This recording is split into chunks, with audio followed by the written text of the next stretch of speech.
Sports Direct. Now you've either got to buy him or kill him. Oh my God. Those two are confirmed sociopaths. Simon Mignolet. For arousal, but yeah, I'd want to see it. Hello guys and welcome to Dream Team Coach TV. I'm Sean Cook. Sadly, we've had a few injuries today in today's warm-up. So, Jack Townsend and Andrew Butler are stepping in alongside Dream Team Coach Nick Elliott. How are we doing, fellas? Yeah, good. It feels like the end of the season. You're like blooding the youngsters. Yeah, and big shoes to fill over here. Absolutely. Or little shoes. I mean, he's not that big, is he?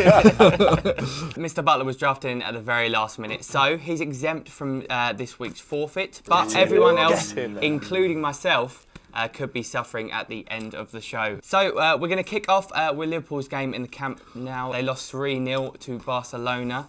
Is the tie over already? I want to say no. If anyone can come back, Liverpool can do it. Anyone else? What do you think? Well, I think it is. The tie's still alive. I think you could tell by how annoyed Messi was that Dembele missed that last kick of the game. Messi was like on the floor, and then Dembele came and picked him up, like as if to say like, "Oh, we're still mates, aren't we? Yeah, we're still mates." Dembele looked so bad. It was like a glaring miss. It just went straight into Alisson's hands. I bet Alisson just couldn't believe his luck, as well as the three defenders that were lying on the floor. We of course saw Lionel Messi do Lionel Messi things. If you were up against him, what would you do to stop him? How do you approach him? It's really only two things, isn't there? You've either got to buy him or kill him. Yeah, just the two options. Yeah, that's your rules for life. Options. Your rules for life. I mean, no one's got the money to buy him, and I don't think I'd want to be the person that killed him. No. I reckon Roman Abramovich would be happy to do either. Yeah, that's true. Yeah. What I would do is I'd get one of my players at corners or whatever, and just like whisper things in his ear. I'd just get the James Milner and just goes like, "Yeah, all your goals, mate, they're not worth anything. We're all going to die sometime." So we of course saw the free kick. Was that the best free kick we've seen this season? Yeah, I mean it's up there. For time, the timing of it, the occasion, the distance, it's good. But almost he was that far out. Someone was saying he was being better off without having a wall there, wouldn't it? Yeah, I kind of agree with that. Yeah. I think like if you when it's that far out, you almost want to see the ball the whole way as a keeper stand in the middle. But it was proper top bins there. What's the solution there though? If you don't have a wall, like. Do you want two players just hanging off the crossbar in the top corners? Just get like wee Andy Robertson just hanging off the crossbar. You put it there. Yeah. Well, you've seen that players starting to lie down behind the wall. I think you just pack all 11 on the line, build a wall. It's called the Donald Trump. You either crowd surf the other remaining above to block out that gap there, or you stand on them on the bottom. Why stop there at free kicks? Might as well do it for the whole 90 minutes. Yeah. Take 0-0, see you back at Anfield. But moving on, Spurs sadly lost the first leg of the Champions League semi-final to Ajax 1-0 on Tuesday night. I was there. Why didn't it quite work for Spurs, do we feel? Because Ajax are quite good. I think it's important that before we start criticising Spurs, and I know that you're sitting in Andy's spot, so he's probably brewing up. I can feel it. Yeah. I think it's important that we praise Ajax because I think it was more a fact that they were good rather than Spurs being bad. In the first half, they were so good. And also, this is a team that beat Juve and Real Madrid, held their own at Bayern. They're absolutely no mugs. I'm looking forward to Ajax posting a picture out on Twitter with some Harry Kane shorts, but with the price tag taken off. I don't know if you saw this, but they've tweeted out a picture of Kane shorts pre-match, and everyone was just like, "Is Kane going to be fit?" It's just like, he's got just elite level trolling. They just bought some from like Sports Direct, or whatever the Dutch equivalent is. Sports Direct. But if Spurs fail to make it past Ajax, a team with a lower wage bill than Brighton, believe it or not, is it their biggest bottle ever? Well, you're on for the quad, aren't you? What's it? League Cup knockout, FA Cup knockout. You were in with the title race. Now you're not. And this time next week, it could be for the quad. Could be complete. I'm saying about this not only is it not the biggest bottle job ever, it's not a bottle job at all. I completely agree. I don't think it's a bottle job. I think the idea of like bottling it is like. It really depends on like how far you get in the tournament. They've overachieved this season really by getting into the Champions League semi-finals. I see when Frankie De Jong is and De Gea playing for Barcelona, and all these players have been sold off, and they're playing for, they're all world stars. It won't look like a bad result at all when you look at the team on paper in a few years. I feel relatively untriggered by that. Somewhere Andy is frothing. I can just feel it. All the teams chasing the top 4 failed to win last weekend. Man United's chances at Champions League football basically over after yet another clanger from David de Gea. Do United need a new keeper? No, come on, surely not. You say that wearing a David James shirt, isn't it? Keepers often are known as great keepers because they only have to make the 1 or 2 key saves in the game. Yeah. Whereas De Gea's just got such a poor defence in front of him that he does actually have to. He's been peppered with shots. Yeah. There's something to be said for a player earns credit, don't they? And De Gea has earned his credit 10 times over. He's been their Player of the Year for 3 years in a row, whatever, really, and saved them countless points. So I think that there has to be. I know obviously he's not doing well, but there's something to be said for sticking by someone that dug you out of a hole time and time again. Next up, we're going to play a little game. I know we've all played it down the pub before. World famous game. We've all had a go. It's the David de Gea game. Yes, I love this one. So the rules are: I'm going to name a keeper, and then you need to tell me if you prefer that keeper or David de Gea in your team. Simple as that. We ready? First up, Joe Hart. De Gea. Yeah, easy. Simon Mignolet. Oh, De Gea. De Gea. No way, Mignolet. Should we do that again? Is it not Simon Mignolet? Mignolet. Mignolet. All right, we'll do that again. Simon Mignolet. Oh, this is going to be at the edit. Mignolet. Simon Mignolet. Oh, good. I tell you what, I want Mignolet. Whoever this guy is, sounds good. So good at playing the final cut. Right. Ben Foster. Oh, I'll give Foster a little run out. We're talking about the game tomorrow, maybe Foster. Yeah? No, De Gea. Foster made an error at the weekend as well. No one realises because of this Watford. I'll go Foster. Tom Heaton. Heaton. De Gea. De Gea. Edison. Edison. Edison.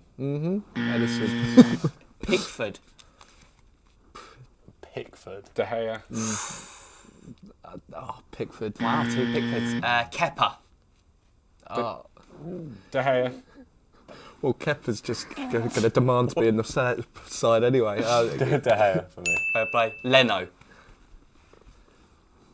If we're talking about Leno. Leno for me. De Gea. Czech. De Gea. Czech's. De Gea. Yeah. Rui Patricio. De Gea. De Gea. De Gea. Karius. De Gea. Did you see what happened to Karius at the weekend? He saved a penalty and then it went to VAR, and because he'd come off his line, took it again and conceded. The man can't catch a break. He can't catch anything. Cast your minds back to last Sunday. Sunday lunchtime kickoff, Leicester-Arsenal. We're all watching the Premier League, of course. We then see on social media something mad is happening in another game in the Championship. Nick, can you explain to us what happened at Ellen Road? Yeah, we had the ball in possession. Leeds. As we do. Leeds, yeah. And then an Aston Villa player went down. Anyway, they were calling for us to put it out. Tyler Roberts had the ball. He slowed down a little bit towards the touchline, so it looked like he was going to play it out. Instead, he's put click in, click's gone round someone, put it in the bottom right corner. Yes! 1-0 to the lads. And then immediately, I've never seen someone grabbed by the throat so soon after scoring a goal, which is absolutely unreal. So massive kicking off. Bielsa, being the man of principle that he is, decided to let them score a goal. Although Pontus Jansson really didn't want them to let it happen because he's a madman. Imagine if he'd stopped that as well. Yeah. And then he kicked off again after they scored. So then Berardi and Pontus were going at each other, and those two are confirmed sociopaths. So. If you were a Leeds player, would you have carried on? Would you have done what they did? Yeah, because it's a laugh, isn't it? I don't know. And you play purely for Leeds this season they've been brilliant. They've been absolutely, but they've been completely box office as well. They've been really entertaining on and off the field. The Spygate, all that sort of stuff. And this just adds to what a season it's been for Leeds. People on social media classing it as cheating. Which is perhaps an unfair tag, but the question I want to know, and the guys behind the camera want to know, when was the last time you cheated at something? This affects some of the guys that I work with, because we went to Top Golf, I think 2 years ago for Christmas, and that half the guys played golf a lot, and they all went, oh, we're going to go in our own booth, and we went in another booth, and they're like, oh, we'll beat you. We'll definitely get a higher score than you. Little did they know, we found how to change the scores on the thing. So we're not hitting anything, and then just putting it like tens and tens, and we beat them, and we won the money. And we still, we won money. We won money. That actually affects people that work here. Yeah. Actually, I'll tell you what, the last time, a couple of weeks ago, I was playing football, right? And I tried to cheat, and this is how like soft that I am. Right? I tried to cheat by pulling the player's shirt. Right, I got a little bit of the shirt, but I got my finger caught in the shirt and like basically ripped out my the middle joint in my finger. And I was like, that really hurt. Injured yourself. I injured myself trying to cheat. I didn't even grab enough of his shirt that he didn't. Bielsa and John Terry almost came to blows over all of this. If they were put in a cage, who'd win that battle? Can I say the most ridiculous thing of the whole situation is John Terry trying to take the moral high ground. Imagine getting lectures in integrity from John Terry in literally any situation. And there was this man Bielsa. Let me tell you about Bielsa. Right? You've triggered me here. Bielsa is a man of utmost integrity. When he was a manager in Bilbao, he had a little scuffle with a builder, right? A little thing, nothing like that. And then he handed himself into the police later that day because he felt that was the right thing to do. And they were a bit like, no, mate, you haven't done anything wrong. Get out of it. So that's the kind of man he is. Okay. And the kind of man John Terry is, we all know. We all know. So every week we ask our panel to create a football meme. We post them on Instagram, and you guys get to decide which one is the best. This week, obviously, because Mr. Butler came in so late, my meme remains, so I am part of this. So we're going to have a little look at what we've got this week. First up is myself. I'll be honest with you, it's not my best work. Why are you bringing Wenger into it? Yeah, what's he got? Do you think you'd want to see Arsene Wenger nudes? I'd be intrigued. Have you seen that? Not for arousal, but yeah, I'd want to see it. I would. Yeah.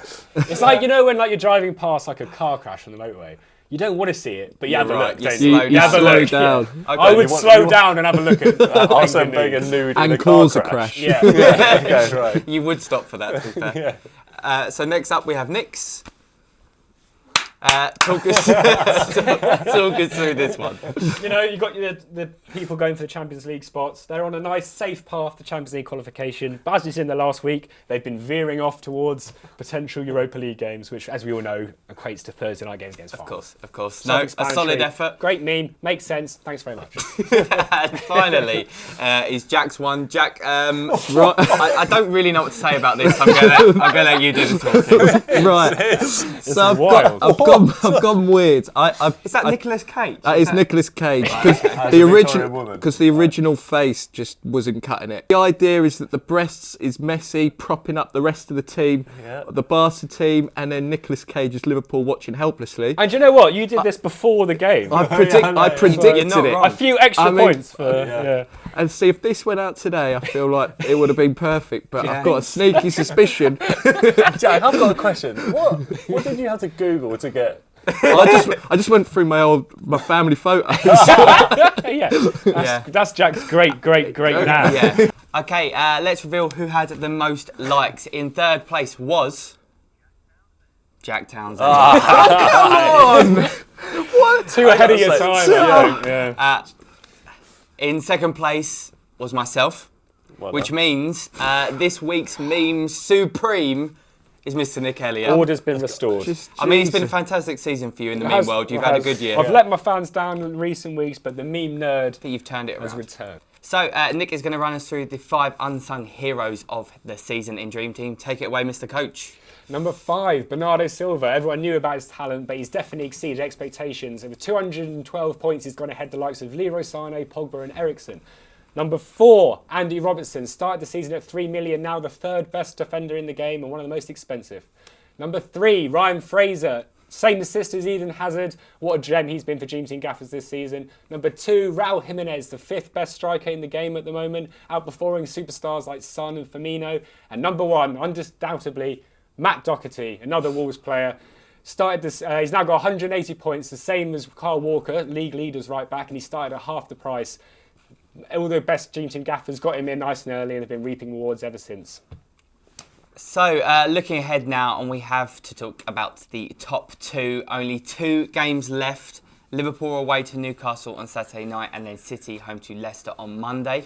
Can you see either dropping points this weekend? I'm so hoping City drop points. But it's a tricky one. Leicester are in good form. Yeah, I do like Leicester. Monday night, under the lights. I really like the dynamic here with the managers, because obviously you've got Pep, and then we've got Klopp, current Liverpool manager. Mm-hmm. We've got Klopp against Benitez, who obviously a former Liverpool manager that won Champions League. And then we've got Pep against Brendan Rodgers, Liverpool manager when the Gerrard slip season happened. So it's a great dynamic here in terms of who's heading it all up. Jack, you weren't alive the last time Liverpool won the title. How will you celebrate if they do go on to do it? Big sesh? Yeah. I mean, I'll probably have to watch it again the next day because I won't remember. No, of course. Yeah, so it'll be one of those situations. Can I just say, as someone who supports the team who've ended up as champions of their division... Here we go. It only took him 5 minutes. Congratulations, Leyton Orient, by the way. The Dream Team sponsored Leyton Orient won the National League this weekend, but it is incredible to win the league like that. We drew 0-0 our last 2 games of the season to win the league, and I've watched the whole game back as well already. Let's have a look at your weekender teams. Nick, what do you have for us? There's a debut appearance of Lukaku in there. Do you have a couple of cheeky cans when you were doing this? Now, obviously, United are in bad form, but the last 2 games of the season are against Huddersfield and Cardiff. So I'm backing them to turn it around at least for the last 2 games. Jack, you're up next. Can't remember who I chose, which is good. This is. Well, you've got Glenn Murray in there, so that's good.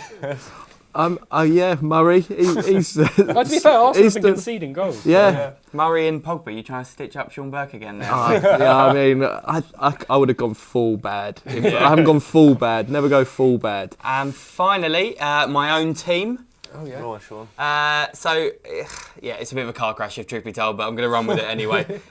West Ham, they've got someone relatively easy. Southampton at home. So I think Fabianski's been one of the unsung heroes of the season. He's been really strong. Yep. So I think he'll keep a clean sheet at the London Stadium. Spurs need to beat Bournemouth at the weekend. So I think as they're our only attacking options, Son and Mora isn't a bad shout at all. Can I just ask, when's the album coming out? You look like that's there we go. I'm trying to work out what genre of music that is. Mixtape coming soon. Singer-songwriter, that is. And now, for my favourite part of the show, we're going to reveal how we did it in last week's Weekender. So, in no particular order, I got 34 points. I went very City heavy. Son didn't pick me up any points, sadly, but Aguero did. Next up, we've got Nick's team. 34. He's out. Who's coming out there? Perez. Yes. Told you, Perez. Oh. You need to get 34 to avoid the forfeit. Jack. I do not believe.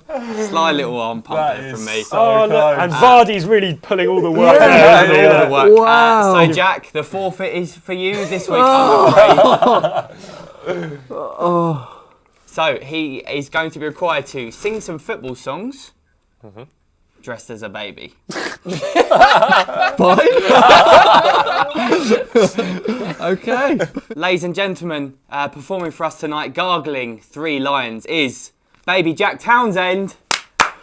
Oh my God. Wow. Oh, Jesus. We've got a front row view for it though. Blimey. Make sure Jack, without further ado, take it away. Right, I need a beat. Come on, a clap. Wait,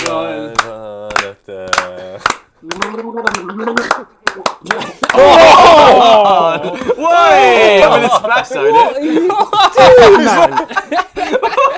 The baseball. Right, keep it 3 lines on a shirt. Oh man! Oh, well Well done, Jack. Well done. Yeah, well done, baby Jack Townsend. Cleaning me up. Yeah. Where's your There mind? we go. This show's gone guys, weird. that is the end of this week's show. We want your comments, questions, forfeit suggestions. If you haven't already, sign up for Juicy Weekender. Do it now. £5,000 up for grabs. We'll see you again very soon. Thanks for watching.